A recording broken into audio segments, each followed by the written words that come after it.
All praises to God. And just thanking God for another day.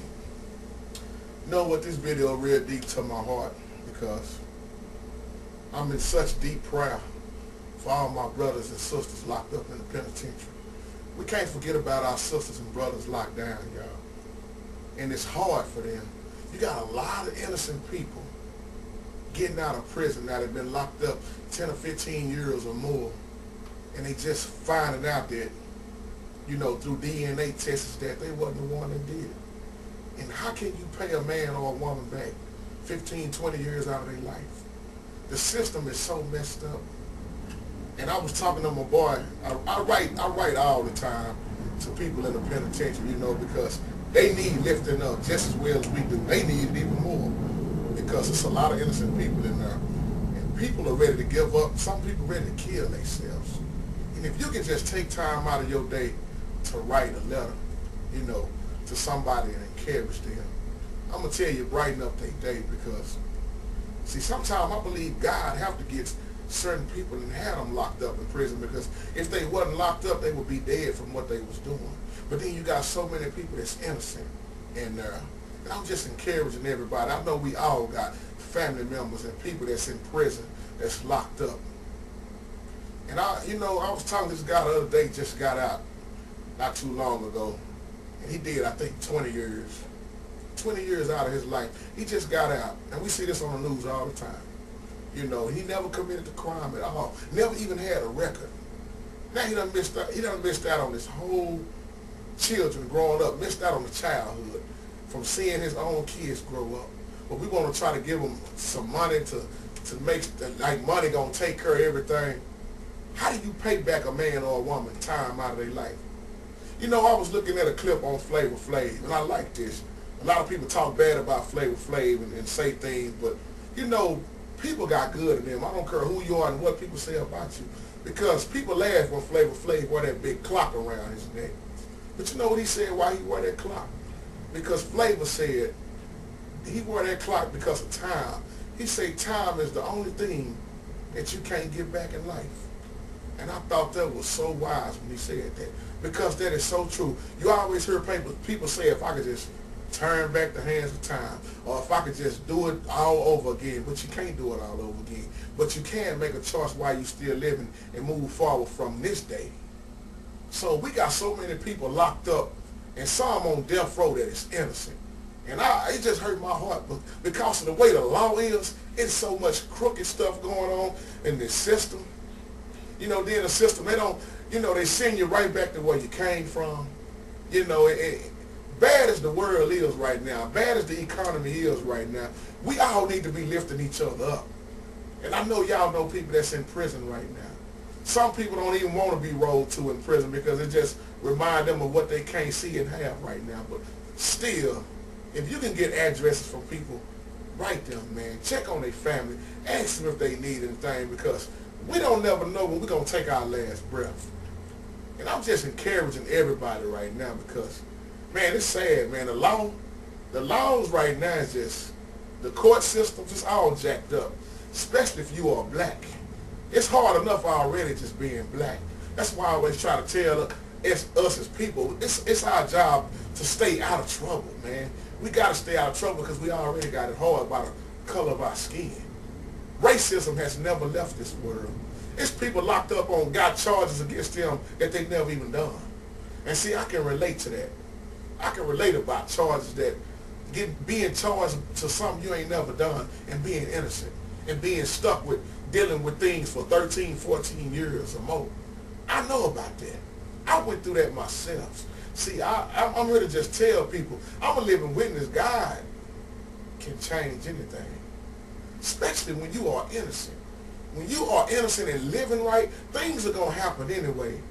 But we getting so caught up in our own lives and troubles that we forgetting about our people that's in prison, that's been gone long. I got a cousin been gone since 96, and I miss him. Jerome Hardy. And he been gone since 1996. I don't know when he getting out, maybe 2014. And you know, we got to write each other and encourage each other. And I haven't wrote them in a few months, but I write it because I try to write everybody. I got a lot of cousins locked up. And it just saddens my heart, you know, because some people believe when they locked up, they never have a chance to get it right again. And then some of them, when they get out, they do the same thing. So pray for them and write them and encourage them. Because you, believe it or not, you can say something to people that make them want to change. I know we can't change nobody, but we can encourage them about our Heavenly Father. It's all about God. Because I know if I was locked up, I would love for people to be writing me. That would strengthen me. You know, that would strengthen me. I would already be in deep prayer. But it's nothing like hearing from your loved ones. And you know, we always want to hold grudges against people. Well, they did what they did. They need to be gone. And no, that's judging. Don't start judging people. You done some things in your life you should be ashamed of. I told them in church the other day, I said if God was to put a screen up and play all of our lives, we would all have our head down on something that we was very ashamed of. Some of us will get up and walk out of the church because you can't hide from God. So it don't matter who you are and what you have done. Pray for your brothers and your sisters locked up. Oh man, it's sad. And we should be encouraging each other. I don't know how can I stress this enough. Because you can't get back time. It's like Flavor Flav say, you can't get back time, but you can move forward. Somebody right now think they past is so bad that they can't move forward. And there's some people getting ready to get out of prison in another week or two or another year, a few months or whatever. And they're getting ready to get out. And it's our job to encourage them and see about our brothers and sisters if they need anything. Quit looking back on somebody's past and judging them for what they have done. Ask them, how can you help them?